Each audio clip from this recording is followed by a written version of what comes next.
I remember thinking, I don't know what to think. Because when I went back to my apartment after the house, but like we had the upper floor, so it was our apartment. And I found the front door open,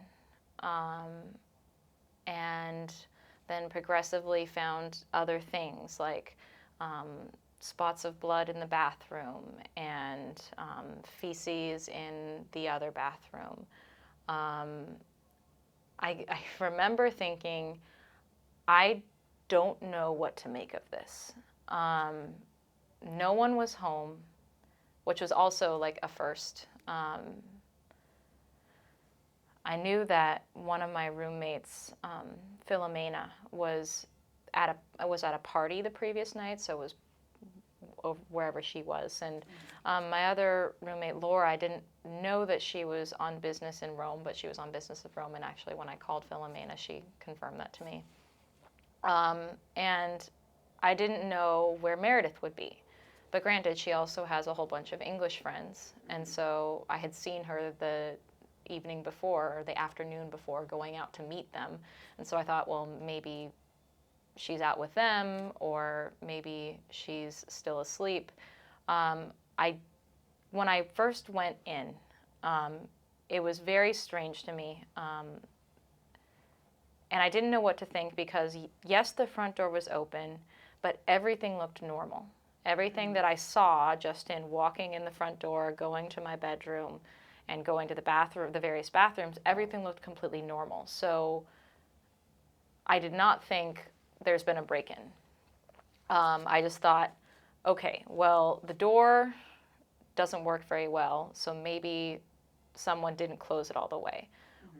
And then once I saw the blood in the bathroom, and the feces in the toilet, I thought, okay, well, that's really weird.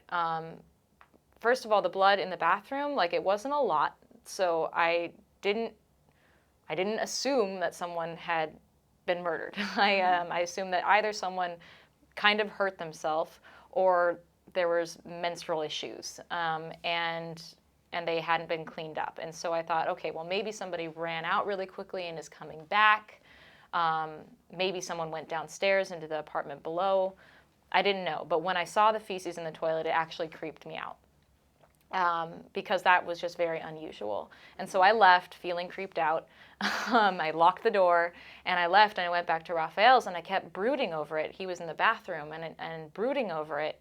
I had brought a mop from my place because there was water on the floor in the kitchen. His pipe had gone loose. And so I was doing that. I was mopping that up. And immediately after he got out of the shower, I was like, tell me if I'm crazy, Raphael. Like, what do I do about this? And he immediately was alarmed and was like, no, you have to call your roommates, figure out what happened. Something happened. And so I tried to call Meredith. Her phone didn't answer. I tried to call Philomena. Well, actually, I tried to call Laura, and her phone didn't answer. Then I called Philomena finally. And she was very alarmed by it.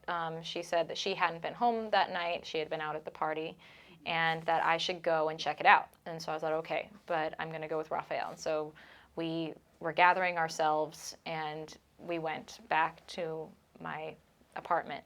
And I was already feeling very creeped out. I was like clutching to Raphael. And we were looking around, and we actually opened Philomena's door, and that's when we noticed the window was broken. So I immediately thought, oh my God, there's been a break-in, and I started running around. I went into the other bedroom, which was Laura's, but it was spotless. Like, nothing had been touched. Her bedspread was pulled like so wonderfully clean, like a hotel. Like, she was a clean person, which is why it struck me so strongly that in her bathroom, of all places, there would be feces left in the toilet. I was like, no, Laura's the clean one. So her bedroom was fine, which struck me as very odd, because it's like, if someone breaks in, like, they're not going to worry about ruffling things up. And indeed, like, Philomena's room was ruffled up. There was clothes and things toppled over and drawers pulled open. And then her room was untouched. The main room, like the kitchen and that area where there was a stereo, there was a TV, untouched. My room, which obviously was not as medicinally clean as Laura's, but like as far as I could see, untouched. And then there was Meredith's room. Her door was locked, and that was strange. She didn't normally lock her door. It had happened at various times, but it wasn't the usual thing. And so I remember even knocking on it, thinking, oh, if it's locked, then Meredith must be inside. I mean, why else? Why would she lock it's not like we were the type of house where you had to worry about people going into each other's rooms. Like, if you close your door, it's fine. And so I remember knocking gently and seeing if she would answer, and then knocking harder and seeing if she would answer, and finally banging on it and being like, Raphael, like, we need to open this door. Like, I don't understand. If she's not here, like, why would she lock it? And like, I just don't understand. Like, maybe what if something happened, like, there, and you're starting to try to put things together in your mind, like there's blood in that bathroom, and then there's feces in the toilet, and so like, what, like, first of all, I wasn't able to like try to understand how all of those things fit together. And that was even like more disconcerting, because it's like, I do not know how to make sense of this. This is not something that is very clear to me. I don't even know if Meredith is here, but it's weird to me that her door is locked. And so I asked Raphael to try to kick it in. Indeed, I even tried to like see if I could see into her window through the terrace, but of course I couldn't see anything. And he tried to kick it in, but you know, especially when you don't know what's going on, like, you're not quite sure, you're like tentative, and like, he tried twice and it didn't work. And so finally he just called his sister, who's a police officer. She recommended calling the police. We called the police. We left the house because I was nervous. Like, I just didn't know what to think. And I assumed there was a break-in. Apparently the person only went through Philomena's room, but why? And if there was in her room her camera like sitting right there, like her laptop sitting right there, like, what did they take? I didn't see anything taken. So I just did not know what to make sense of it. And all I knew is it creeped me out. And so I went outside with Raphael, and thank goodness Raphael was there, because I wouldn't even know who to call. Like, I just didn't. It's not 911 in Italy. It's 113, I think, or 112. Either way, like, I didn't know. And a couple of minutes after we are outside of the house, these two, well, there's one that comes up, and then shortly afterward, there's another cop that comes up, and they're not in uniform. They're wearing regular clothes. And they say that they're there to look for Philomena. And I thought, Philomena? Okay, what's wrong with Philomena? And they were like, oh, no, we have Philomena's phone. And we have these two phones, and one of them belongs to Philomena. And so I thought, okay, well, Philomena is on her way, because I had called Philomena and asked her to come home, like her room was ransacked. And then I was like, so are you here for the call that we made? And they said, no. Well, okay, I wasn't saying this. Raphael was saying it for me, because that wasn't happening. And so we brought them into the house to show them that there had been a break-in. And we kept telling them, like, it looks like a break-in, but it doesn't look like anything has been stolen. And so we don't know what to make of it. And they kept saying, well, it's not our jurisdiction. Like, well, you called the police, so they'll come. And so we waited for them. And then, but what ended up happening first was Philomena arrived. She had with her boyfriend and two friends who were a couple at the time. And as soon as Philomena arrived, the pressure was kind of off of me, because she was, you know, one of the people of the house who actually could speak Italian. And so she immediately started in with the police officers, just blah, blah, blah, and like freaking out and going through a room. And then eventually what ended up happening was focus was brought onto Meredith's room again. And especially when we identified the phones that the police had brought as Meredith's. And so like Philomena was saying, we have to kick down the door, and I was like, well, we tried to kick down the door, and then so they tried again, and this time it was Philomena's boyfriend and his friend who kicked down the door, and that's when they discovered Meredith's body. There was, Philomena immediately started screaming, just screaming. I did not see into the room. I was away, so I didn't really, all I heard from her was blood and a foot. So she kept saying the words for blood and foot, and screaming, and was hysterical, and immediately the police like pushed us out of the, Raphael grabbed me and like shuffled me out, but we were told we have to leave now. And I remember slumping down by the front door, just outside of the front door, trying to make sense of what was being said. So I knew there was blood, and I knew there was a foot. And I thought that they were suggesting that there was a dismembered foot in the room. And that would cause someone to be hysterical. I did not know what to make of that. So what I did was, the most automatic thing was to call my mom. I actually had called her once before already when I was on my way back to Raphael's the first time, because I was just like, I don't know what to make of this. I don't know if I should be worried or not. So I asked her advice, and she said to ask Raphael.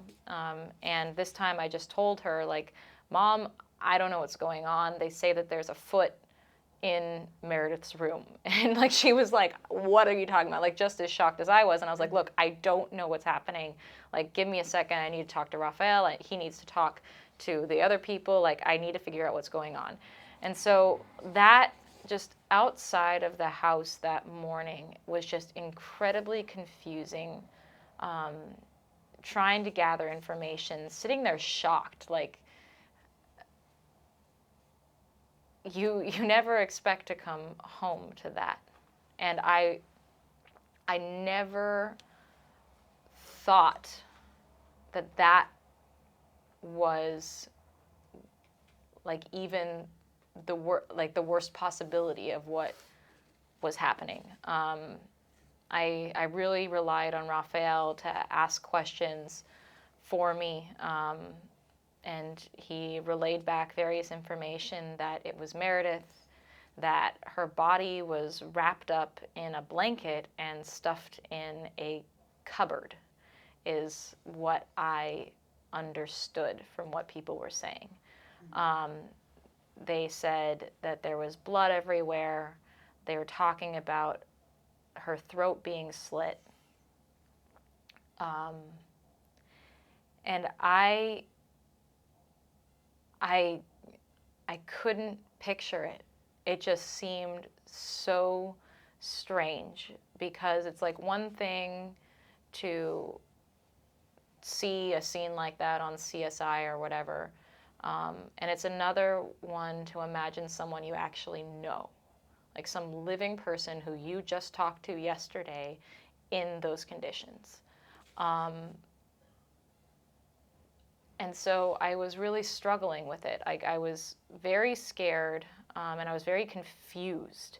And I had these waves of emotions. Like, I would all of a sudden be overcome with crying and feeling sad, and then I would be really spaced out and just looking around, watching people cry or stand there despondently. And then of course the police, I remember just being super out of it when outside of the outside of the house when that was going on. I was cold.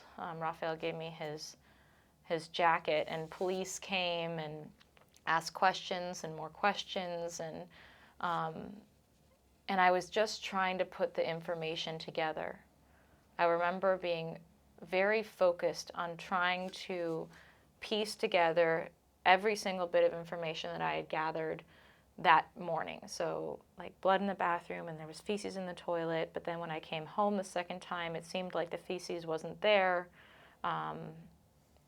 And that's something that struck me. Like I remember thinking, oh my God, I have to tell the police. And I went up to them actually. Like they had by then were done talking to me, and we're all standing out there. And I remember it was Monica Napoleoni, who is the head of homicide, but I didn't know who she was at the time. All she was is this skinny woman with long, lank, black hair, who I went up to her and I was like, look, like one of the first time I came here, there was feces in the toilet, and now there's not. And she like glared at me, like, and I was like, why? Like, just go look. You can see for yourself. And she came back, and she was like, I'm gonna remember. And there's feces in this toilet. What are you talking about? And I was just like, oh, well, I thought that there wasn't. Sorry. And then I just kind of backed away and was quiet again. But she seemed really angry at me for that. And I was really confused. Like I was almost making fun or something. Like I was trying to get in her way or something. But I had gone up to her, like legitimately, like I saw that there wasn't shit in the toilet when I came back the second time, and what ended up happening was it had slid down from in the bowl, and so I didn't see it. But anyway, it was just really confusing, and it was a lot of just standing there. I mean, Philomena was hysterical. Laura wasn't there. It was only Philomena and her friends and me and Raphael. And Philomena, like I said, was hysterical. And so her and her boyfriend and her friends were comforting her. And then Raphael was comforting me. And like I said, just waves of like really high emotion, and then feeling just completely overwhelmed by the greatness of it that was inconceivable. Not wanting to think, like hoping that the person who was in the room wasn't actually Meredith. I was really, really thinking that, because when I heard that they said that it was a body wrapped in a blanket, I thought, well, then how do they know it's her? Like, how do they know? But then at the same time, like they said that her throat had been slit, and so of course they would have seen. And so I just didn't know what to make sense of it. And then we went to the police office, and the few days that I had left, I was in the police office. They took me back to the house twice. Once to go into the downstairs apartment because there was blood there, which was really freaky. They asked me to look at the bed that was splattered with blood, and they asked me if anything looked strange. And I was like, what do you mean? You mean besides the blood on the bed? Like, what are you talking about? And they're like, no, is this not normal? And I was like, well, of course it's not normal. Like, what are you talking about? And I remember like tiptoeing around there. And then the following day, they brought me back again. And by this time, like there was press just lurking everywhere. I mean, there was press lurking everywhere from the beginning. But like they were really, the police were very aware of their presence. And so like when I was in the back of their police car, like they had me lay down in the back seat with a jacket on top of me. But then I was brought out into the open and brought into the house. So I don't really understand why they did that. And that the second time they brought me to the house was when they actually brought me back into the apartment. And they wanted me to like tell them, describe to them about everything that I had seen when I got back there. But then the thing that they really wanted me to do was to go through the knife drawers. And it really hit me at that moment. um, because they were asking me if I could recognize that the murder weapon was missing, and that freaked me out. I think it was one of the first times that I really, really realized that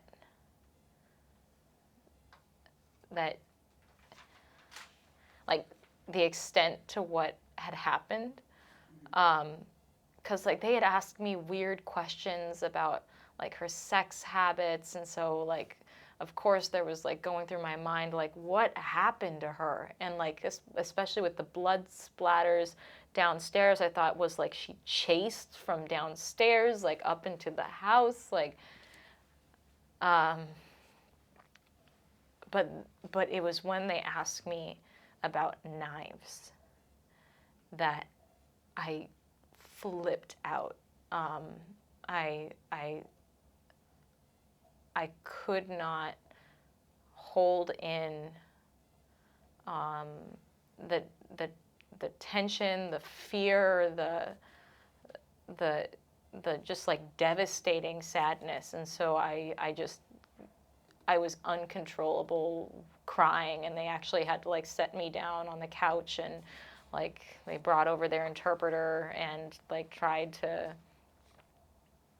God, I mean, I should have realized that they suspected me already then.